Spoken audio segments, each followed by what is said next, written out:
প্রশ্ন, মুখে হাতে সিগারেট, বিড়ি, জর্দা তাদের সালাম দেয়া যাবে কি? যারা হারাম খোর তাদেরকে সালাম দিবেন না। হারাম খাচ্ছে তো, বিশ্বাস করুন এগুলি হারাম। সিগারেট জর্দা হারাম, কোনো সন্দেহ নেই। মাকরু কারা বলে? যে পান খায় সে বলে, বুঝছেন না? পানের সাথে একটু জর্দাও খায়, উনি মাকরু বলে কেন? নিজে খায় যে এই জন্য। আবার মাঝে মধ্যে তিনি এটাকে বড় কিছু মনে করে। বিশ্বাস করুন, এটা খাবেন না, কোনো দরকার নেই। পান খেতে পান নিষিদ্ধ করি না, পান তো একটা পাতা, পানে কোনো মাদকও আসে না। কিন্তু সুপারিতে নাকি ক্যান্সারও আছে শুনছি।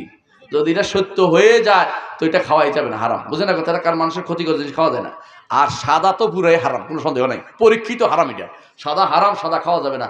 এটা যদি গোলাইয়ে খায় হারাম জায়েজ হয়ে যায় বুঝি, আর পোড়াইয়ে খাইলে বুঝি হালাল হয়ে যাইব।